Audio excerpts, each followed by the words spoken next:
Nicole, welcome back to the podcast. Thank you so much for having me, Doug. I'm honored to be here. It's great to see you again, and I would love to just jump right in. I loved your new book, How to Be the Love You Seek, and I think a great place for us to start that will act as a good foundation for our conversation is how can people stop breaking this toxic cycle of self-sabotage in relationships that cause them to stay in the same type of relationship over and over again, leads to low self-worth, low self-esteem, loneliness. Like, how can people start? The first step you'll always hear me acknowledge as being foundational in terms of creating change in ourselves, our relationship with ourselves, or our relationship with others is becoming conscious. And for the respect of this conversation, becoming conscious that we are playing a role in co-creating the dynamics in our relationships. And hey, I'm the first person who will share, I spent decades of my life not understanding consciously the role that I was playing. I think like many of us, endlessly seeking, right, this type of partner, this idea of just if I only find the right person, I'll be able to feel differently, experience my relationship differently, feel more connected, and ultimately feel more loved and known by those around me. And it really took me understanding the subconscious, the power of our childhood and these early experiences, me really understanding my past experience in a new conscious way that allowed me then to insert myself as part of the cycle. It wasn't just everyone else around me who was creating this lack of connection. I was actually doing so based on how I was showing up in my relationships, which then of course allows us to make those new choices to begin to create change, break these cycles, deepen our dynamics or our connections with those around us. Talk to me about how your divorce really transformed your relationship with yourself and other relationships and got you to stop self-sabotaging in your romantic relationships. I mean, even before my divorce, I was in a cycle of relationships again where I was feeling very kind of distanced, disconnected from people, but very much kind of always trying to be chosen. And when I met my past partner, who I'm now divorced from, she was someone who came into the relationship very independent. There was an unconscious attraction there for me in her independence because it allowed me to stay emotionally distant. Meanwhile, though, I didn't have any of this language for it.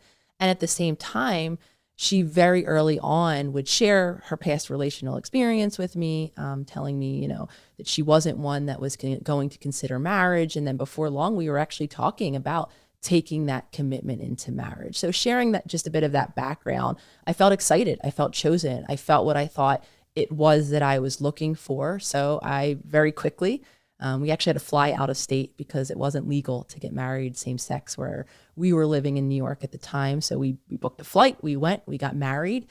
Several years into our marriage, we made the decision to leave New York City where we were living. I was at the state in my schooling where I was able to begin to start to accrue hours to build a practice to get my license. So long story short, we moved from our very embedded social life in New York City to Philadelphia. And again, I'm just sharing all of these kind of background examples to really set up when we landed in Philly. I began the practice. Again, we were in our committed marriage at that time. And there was really a highlight or a spotlight being put on that lack of emotional connection. And at that same time, one of the places that I was training at was a psychoanalytic institute, which simply means when it's kind of think of Freud and the couch and, that kind of that deep analysis into the self and insight driven. And one of the requirements was for me to be in my own therapy and for also me to be in a group version of therapy where I would sit around the room with my colleagues and we would really analyze each other, for lack of a better word. So saying that to say, I really had a spotlight on, again, this lack of what I was feeling to be an emotional connection. And I started to lodge these complaints within our relationship and really came to the awareness that I didn't kind of have what it was that I was looking for or I was wanting or I was needing. And me, for several months, feeling that way and not being able to, the people pleaser in me, the person who was very worried about, right, breaking the heart of the person that I cared about, was doing everything but kind of speaking directly what it was that I was feeling. I was trying to push her away. I was being very avoidant. I would, cause issues about a million other things than what was really going on for me. So again, saying that to say, me making the choice to be able to stand in my truth, which was that this was a relationship that I wanted to separate from. And then finally being able to have that conversation, as difficult as it was, and as emotional as it was, because that was not something that she was wanting at the time, was for me a big shift in terms of my own healing journey. Whereas I was now creating a space in my relationships with her, and then that trickled into with my family, and then with my future partners, where I was able to begin to honor myself and what my wants and needs are, even in the moments where they drastically differed from the wants and needs of those around me. And you were in the midst of like success at that time, correct? Like doing what you're doing now? I was in, when I was with her, I was finishing up the very many hours. It took me a little over 2 years to get my license. At the same time, though, I was again in Philadelphia, so I was beginning to build or work toward what would end up being a very successful private practice. So I was in the beginning stages, to simplify it, absolutely. But I'd complete it, right, my PhD, more or less. It was just a matter of getting a number of hours, and I would get my diploma. So in a lot of ways, yes, I had kind of entered, I checked the last box on my endless list of achievements, as I like to say it. And even my move to Philadelphia was something that I thought I had wanted. My family, I'm from Philadelphia, born and raised. They are still living outside of Philadelphia.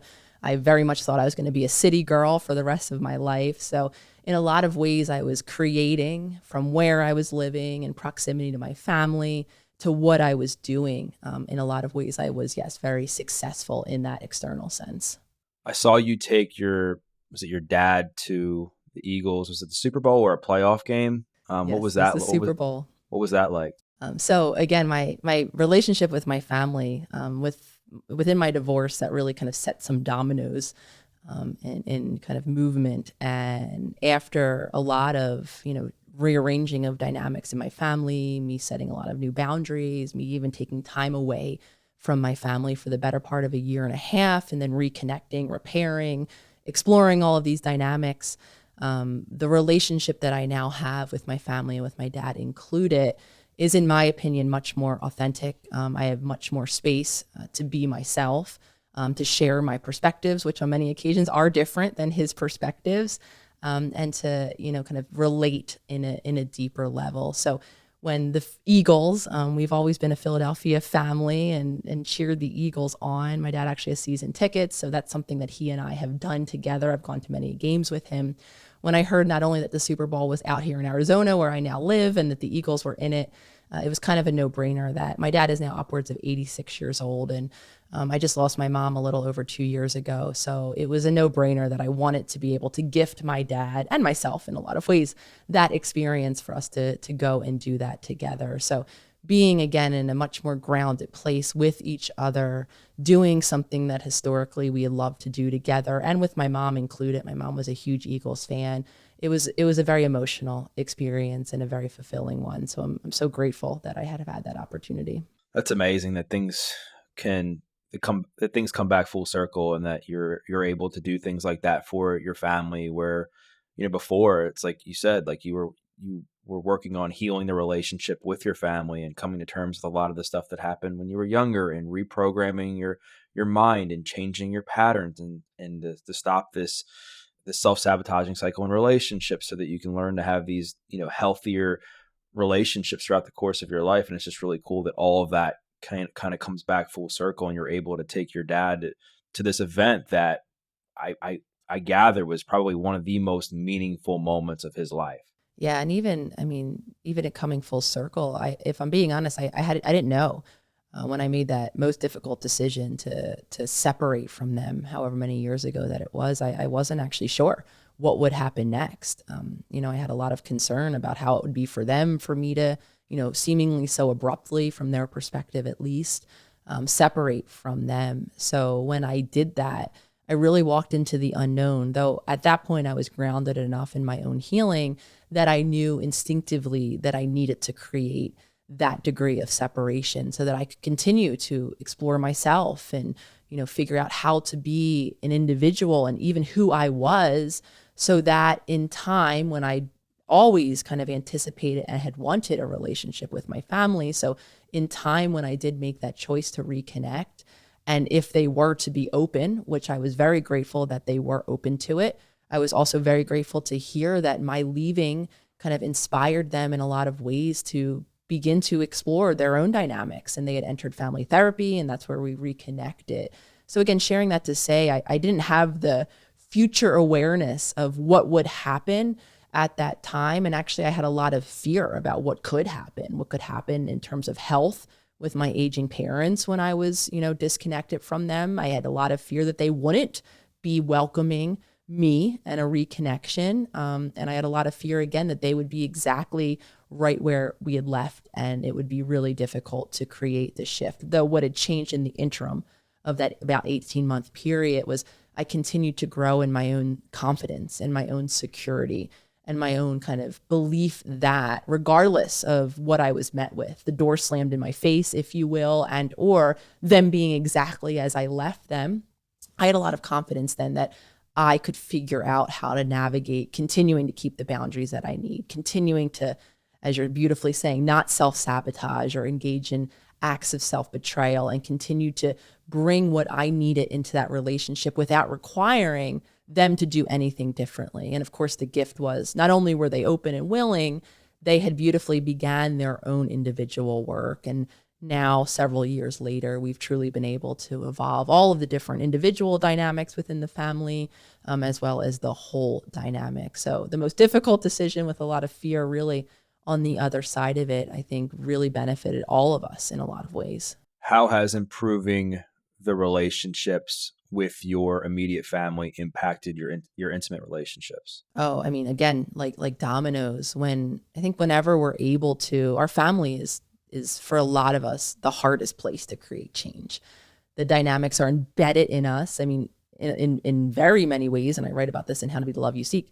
We learn how to relate to ourselves and other people through those early relationships, and especially when you're embedded in a system. For me, it was mainly my mom, my dad, and my sister who was most present in my life, though I do have an older brother. But when we're embedded in a system in which we have a lot of frequent contact or relation, there becomes a dynamic, right? I play this role, you play that role. So ultimately, when we create change, that is why it's so hard to create change, because when one person shifts, the whole system is impacted. And as I've talked about, endlessly in How to Do the Work, change is hard. We're not wired, right, to prefer change. We actually like to stay in those worn ruts. We have a sense of identity, right? I'm the helper of the family. I'm the overachiever, I'm the underachiever, whatever role it is. And the whole family is settled into that. So when we are able to, as I was able to, actually shift the dynamic through making choices, through first taking responsibility for how I felt when I was relating to my family, that just continued to give me confidence to then do that in my personal relationships, to make sure that there was separation. In my family, I had very limited boundaries growing up. We operated as a unit. We thought as a unit. We felt as a unit. When someone was stressed, the whole family was stressed until the issue itself resolved. Usually we rallied around. So within my personal relationships, I've had to teach myself how to tolerate the discomfort of being separate, different, thinking a different way than my partners, feeling a different way. Being in a different choice of, I need to rest in this moment while maybe they're not resting, or really honoring my needs. And again, it just continues. Not to say that I'm complete on that journey. I don't think any of us ever are, though it has continued to give me, again, that confidence, that connection with my intuition, where I'm able to drop in regardless of who's doing what or feeling what around me. I'm able to attune to how it is that I feel and what it is that I need. And really the byproduct of that has been, I'm able to be a better partner now because I am caring for myself. And again, I go into the science of the nervous system in the new book, and why it is so important to have that space and to make sure that we're getting our needs met and we're getting the support in or outside of our committed relationships. Because a lot of us, I think, like myself, have learned this idea of selflessness in service to another, when in reality, it's actually not selfless at all. We end up enacting a very selfish cycle if we're not making sure that our basic survival and emotional needs are being met. So ultimately, it's translated into me working to be a better partner, a more heart-centered partner, and more able to give and receive compassion and support in all of my relationships. A lot of people, find themselves in a similar situation that you were in, where they're continuing to self-sabotage in relationships, repeating the same pattern, only to find themselves continuing to be unhappy, miserable, and just tired of what they've been tolerating throughout the course of their life. And just say that somebody's listening to this where they've reached that point where they want to create some separation.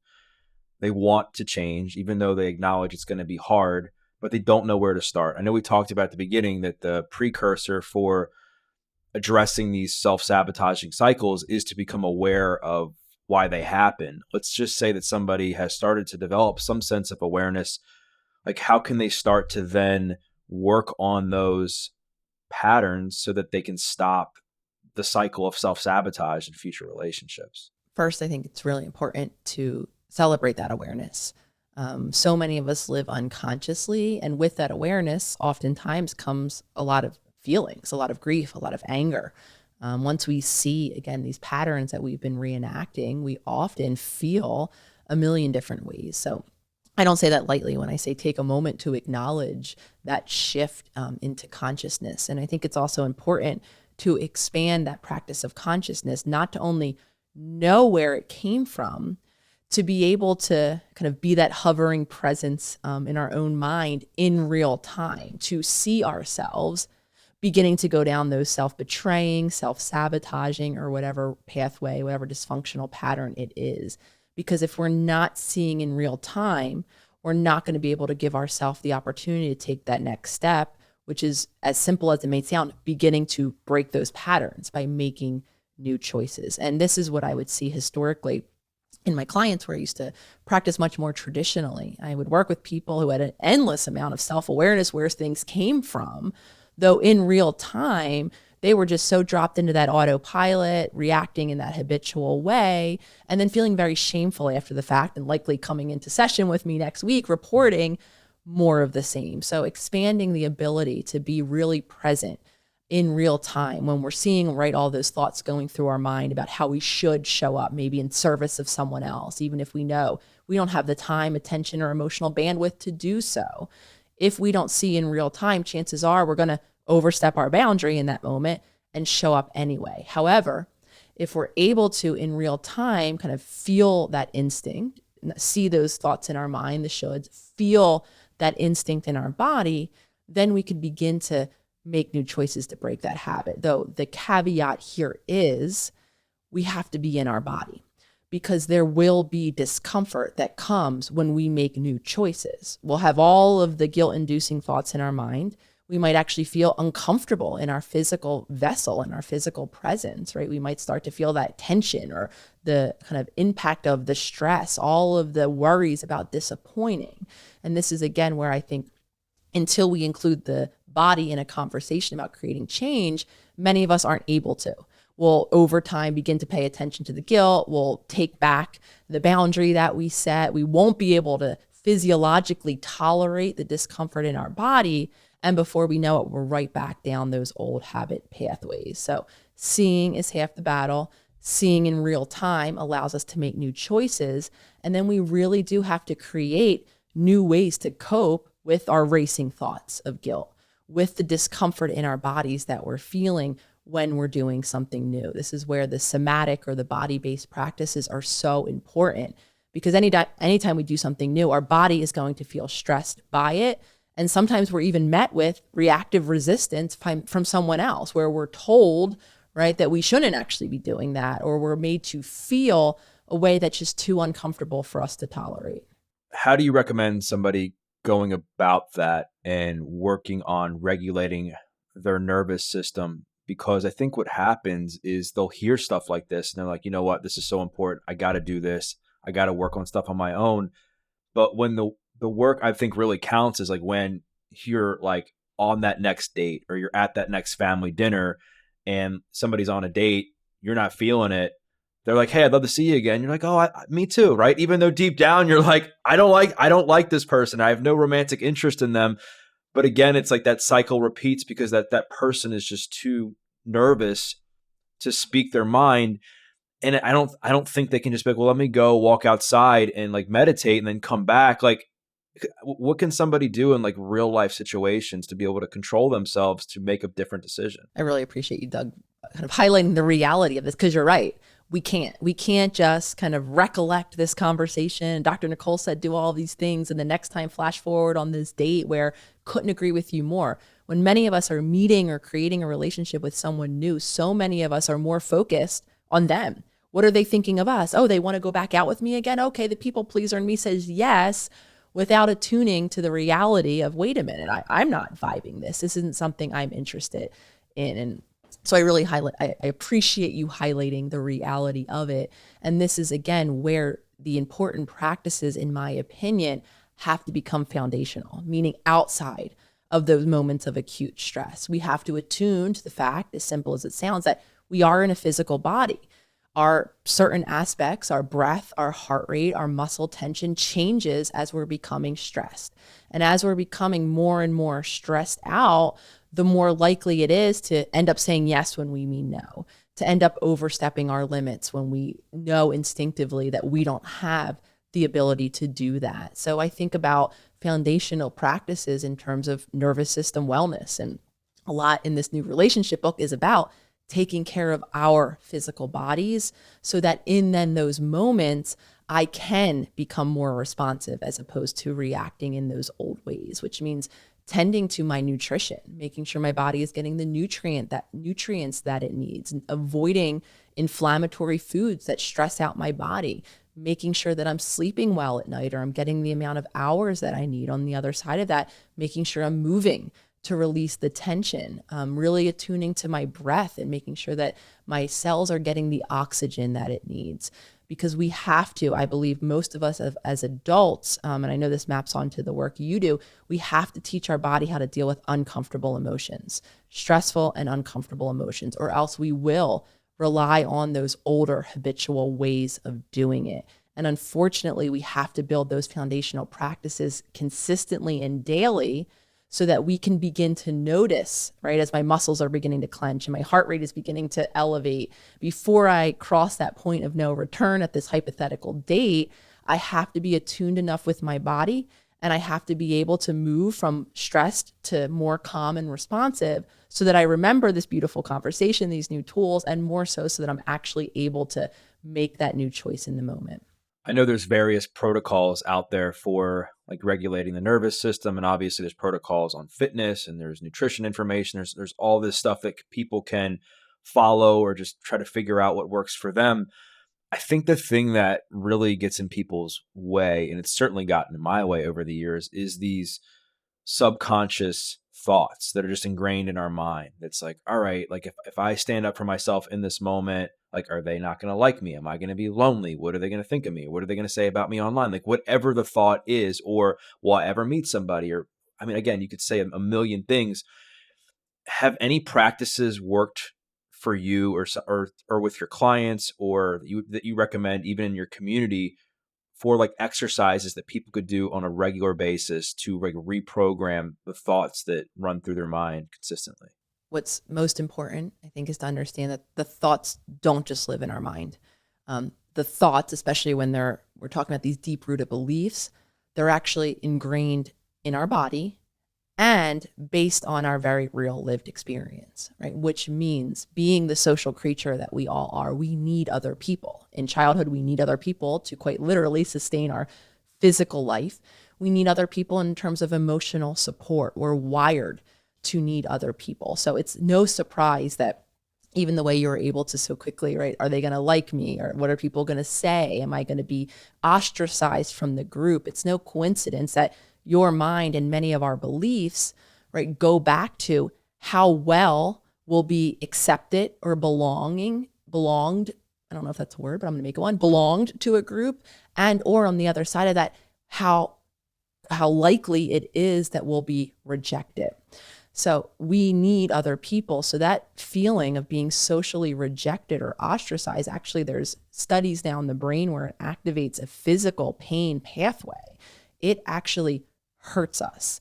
And for many of us, it brings us back to a time where we might have been physically abandoned by a caregiver, or in my case, my parents were always physically present, but emotionally, they weren't able to be attuned to me. So I felt emotionally abandoned. So saying that to say these aren't just the thoughts in our mind that we're dealing with. Of course, becoming conscious of the racing nature of what it is that my mind is telling me, and also understanding that there's going to be feelings, fears along with it, maybe even the pain of these past rejections. So same two steps, becoming conscious of what's happening in the current moment will then allow me, and many times the choices that we want to make will be based in terms of our body, right? Calming our nervous system down if it is starting to fear rejection, learning new ways, or to kind of new ways to release whatever it is that we're feeling emotionally. And at the same time, rebuilding in purposes of this conversation, rebuilding our connections with other people. Because I think this is a large reason why many of us have probably come up against the wall of affirmations, and they don't always work per se. Because if we're only reciting something new in our mind and we're not giving ourselves the opportunity to make new choices to maybe calm this fear of abandonment, the stress response that's happening in my body, and more so, we're not giving ourselves experiences to embody the experience or the moment of being connected to another person, then those affirmations aren't really going to work. So again, I think when we expand awareness that these beliefs don't just live in our mind in the racing narratives or repetitive narratives, they live in our body, and they're based on very real pain in our past for most of us, then that will open up the opportunity to deal with the pain in our physical bodies, with the fear in our physical bodies. At the same time, I want to continue to emphasize the importance of creating supportive, connective relationships, which for a lot of us means showing up in a new way, being vulnerable, sharing what's going on with those around us. You brought up a really good point, because I think what you said about affirmations goes in line with manifestation, in that if you just say, I'm going to make more money, I want to make more money, then you don't take any action, well, you're not going to make more money, right? If you want a new relationship, but you don't go out there and put yourself out there, it's not going to happen. The same thing with like telling yourself you're worthy, and then you just continue to not make different choices and self-sabotage. Well, there's going to be this cognitive dissonance where your mind in some way just doesn't believe you, because your actions and choices aren't reflective of what you're saying. And if somebody's listening to this and they're like, I'm really resonating with what you guys are talking about, I want to make sure that going into this next relationship, that I don't repeat the same patterns, that I don't self-sabotage, that I am connected to myself. What are a few things that you think people should make sure they do before getting into a new relationship? Is it therapy? Is it, having a routine every day to connect with your nervous system? Like, what do you recommend for people? Again, creating that, for most of us, the shifts in our relationship with other people begin with shifting in our relationship with ourselves. And for me, just to kind of translate this into practicality, as someone who always outsourced, showed up for another person, overstepped my own limits, that is my daily commitment to, before all of the external commitments in my world, obligations, even things I love doing, work and creating and being of service. That means each and every morning, and all of those habits and patterns and my instinctual desire to put everything else in the world first are still there. And again, I just like to emphasize, because awareness doesn't remove all of these neurobiological wired patterns in us. So top of the morning for me, I wake up and I have a choice point. Do I tend to the world around me like I'm used to doing, knowing where that ends? Or do I create that time to be, for me, to connect with myself? However that needs to look. For me, it includes movement. It includes silent moments, not even in a traditional sense of meditation. I like to read kind of spiritual books, motivational books, and just have those quiet moments with myself. And this can be even when, I'm in a relationship actually with two people. So when we're in relationship, it doesn't mean, because I do see a lot of question out there, to be, break the cycles in my relationships, do I have to spend time alone? The reality of it is, some of us are in committed partnerships and we don't have the time alone, nor do we need it. We just have to create time for ourselves within the relationship with other people. And again, that includes making sure that I'm caring for my physical body, making sure that I'm aware of what my emotional needs are. Because ultimately, when we go to change the dynamic, to break the cycles, to be in relation with others in a new way, we also have to anticipate that there will be that discomfort. So for me, being emotionally distant, right, my number one complaint is no one can emotionally connect to me. Came to realize, lo and behold, I'm not connected to me, my physical body. I'm away on my spaceship. I'm not connected to my emotional world. Less so, I'm not sharing what it is that I need with other people. I'm not able to receive that support. So consciously, I'm aware of all of this. To this day, there's still that vulnerability, that fear of rejection. If I were to say, hey, I need support, receiving support, oftentimes, if I am in a moment where I'm physically unwell and I need the, physical care of another, or I'm emotionally stressed out and I need someone to be there for me, to listen, to help lighten my emotional load, there's a big running narrative in my head that feels like a burden, that worries about how the other person is experiencing me in those moments. So whether we're in a relationship or we're out, if any of these habits are new, to carve out time and space for ourselves as an individual. For many of us, that means exploring, getting curious about who we are, what we think, how we feel, what we want, what we need in our relationships. And once we get clearer, or we're clear that we need to create that space for ourselves, don't anticipate that it will be easy. Then there still is those action points of embodying those new choices and of having all of those fears come back, those worries, all of the emotions. And again, that embeddedness in our system, sometimes we are met with the resistance from people outside of us. So again, it's the daily commitment for me, being connected to who I am, to what I want, to what I need, and being truly aware that there are still some moments where even giving and receiving support, allowing myself to be loved in a deep emotional way still feels uncomfortable. And at the ready are still all of those old habits where I want to run away. I want to distance myself, and or I don't want to share the fact that I'm even in need of that connection or that support in that moment, because it still feels vulnerable as it once did when I was a young kid.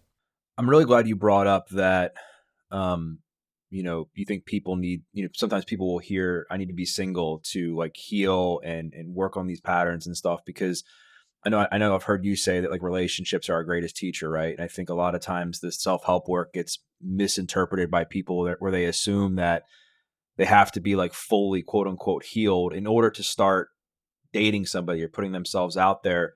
But I would imagine there's some middle ground where you don't want to just break up with somebody and then the next day get on a dating app and then start dating somebody and then repeating the same cycles that caused the breakup in the first place.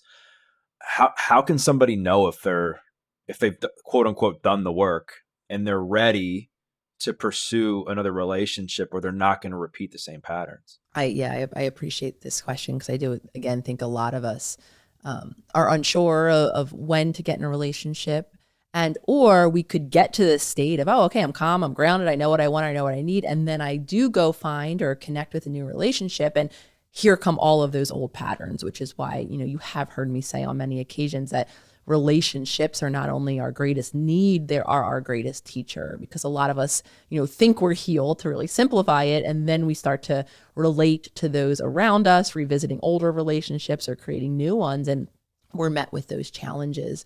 As always, I think it is kind of our own intuition that will tell us, and it's not even a state of readiness. I just want to, I think, kind of define what I would mean when I hear readiness.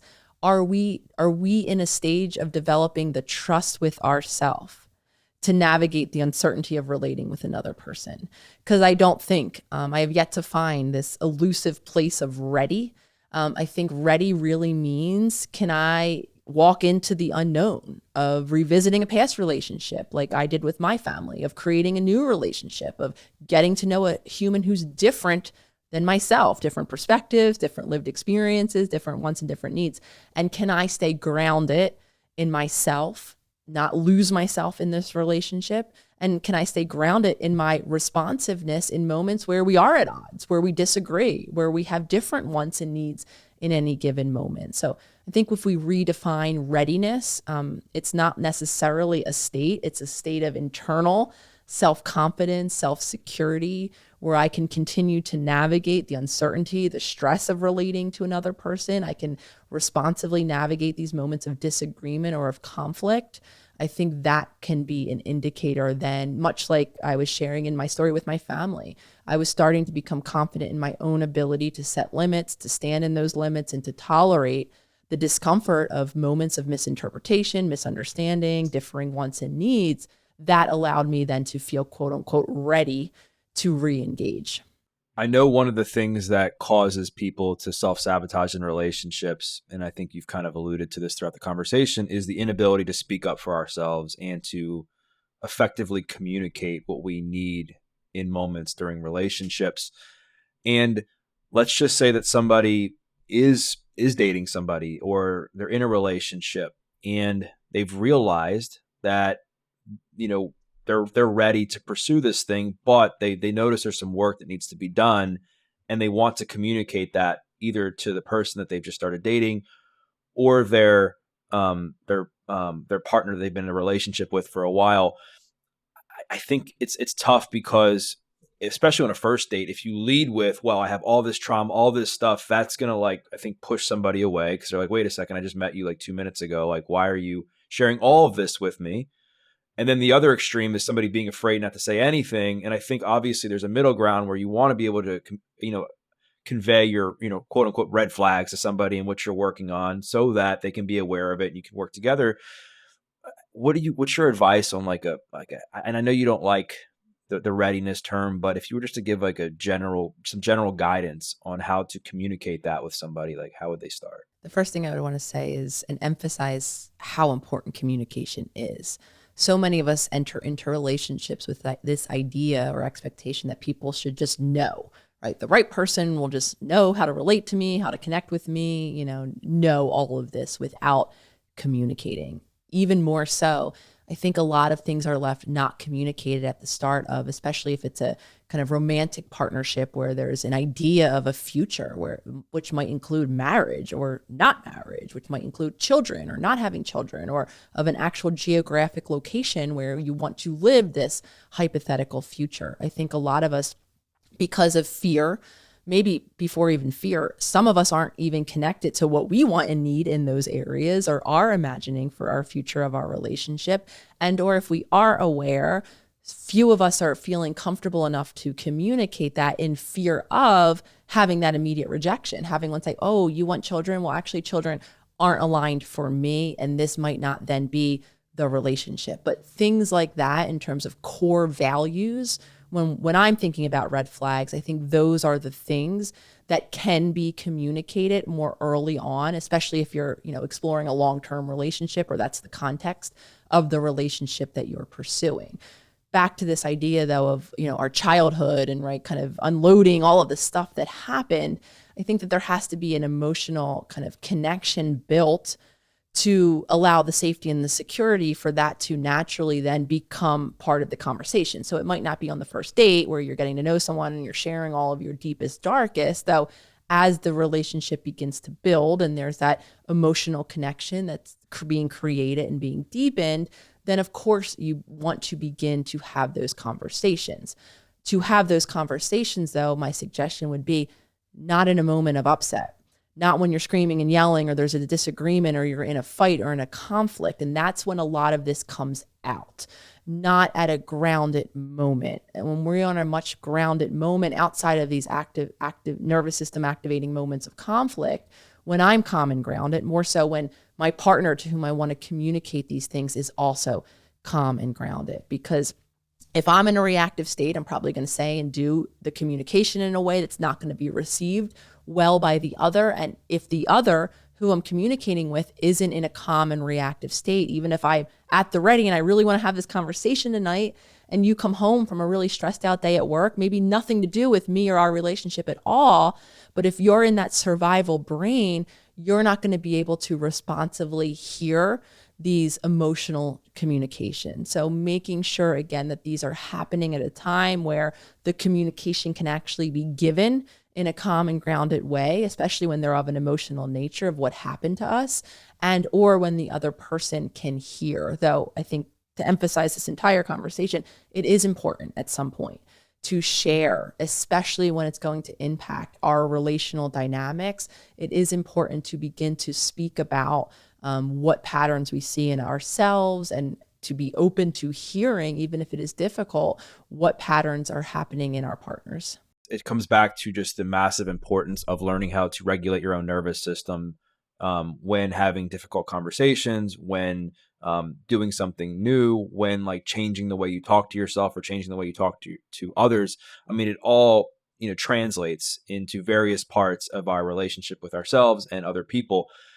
And if a relationship to ourself is at the top as being like most important when it comes to our romantic relationships, I would say somewhere up there as well is how we navigate conflict, which is tough for people because when there's conflict in a relationship, when you fight, like everything's tested. Abandonment issues pop up, a disagreement, people are triggered.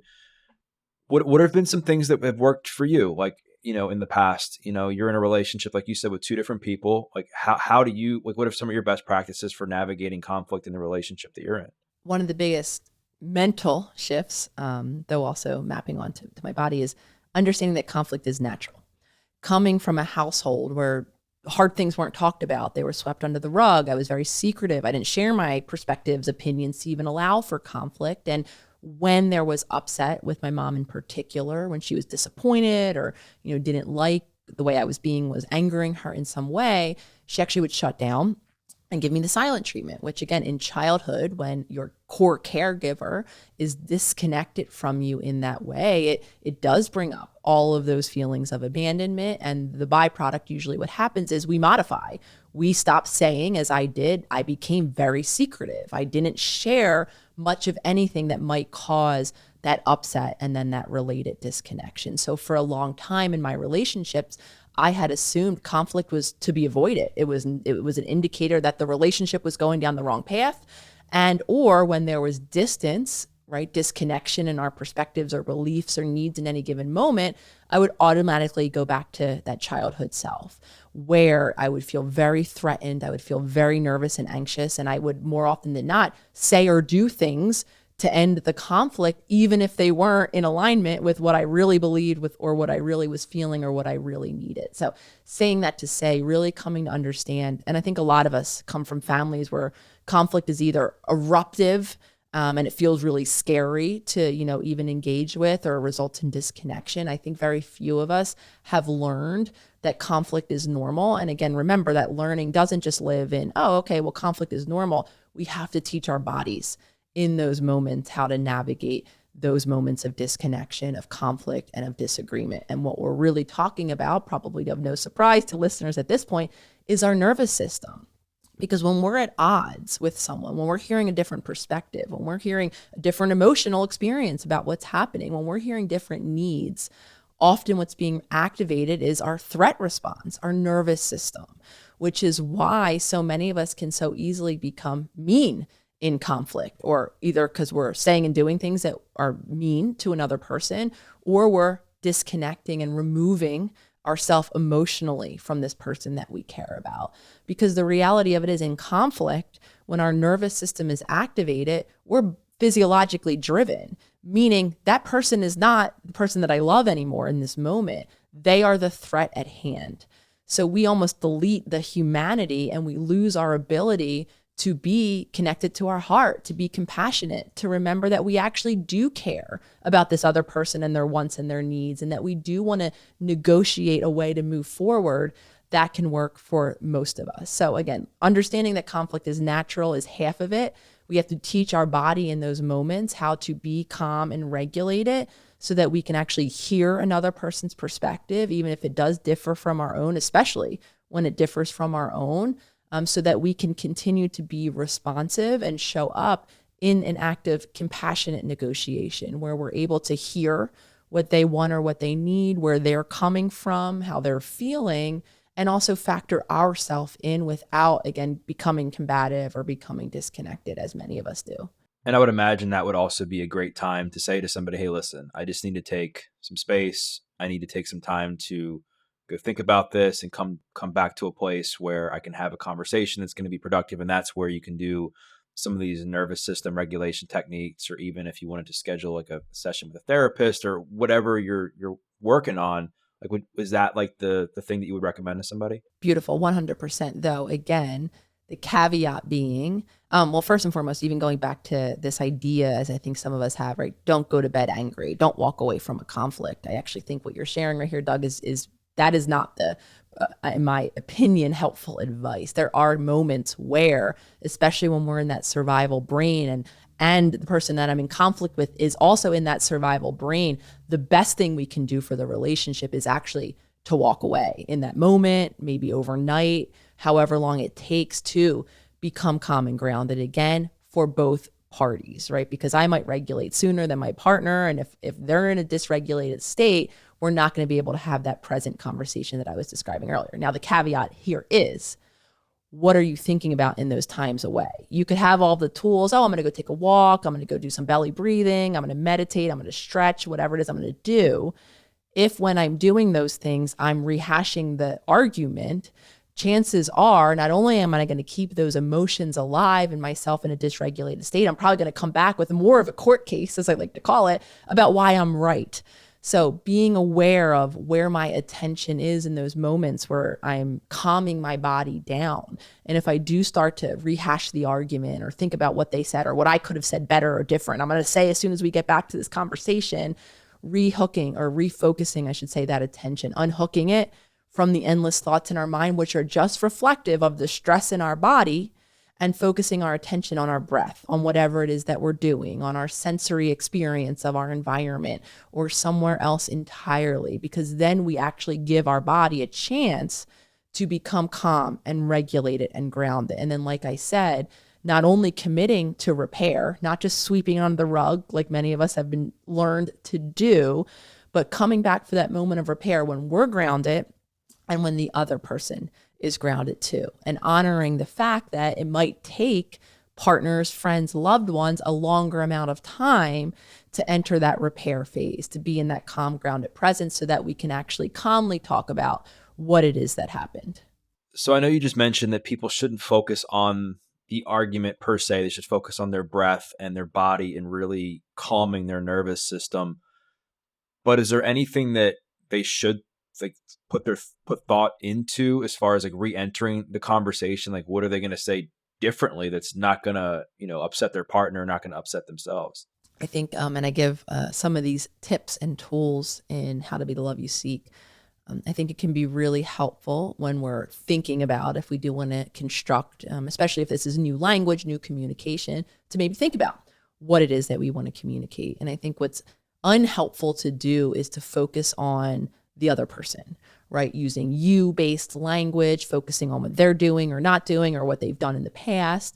It's also unhelpful to use kind of those all or nothing statements. It's always happened. You never, right, do this. What could be helpful if we do want to kind of rehearse or even think about what it is that we're going to say, focusing on us, right? What I am going to do, how I feel, the change that I'm going to make the next time this happens. And again, to avoid that all or nothing based language. I think that it can be incredibly kind of helpful communication tips, as can be.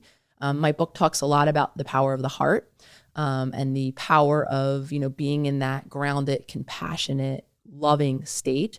I think a way that we can enter into that conversation once we're calm and grounded might be to remember, and I give this suggestion in the book, to call to mind what it is that's important about this relationship, why it is that you want to engage in this moment of repair, what it is about this other person, right, that is meaningful to you, especially when we're coming off of conflict where it's so easy to think about everything they're not, all of the pain that this relationship is causing.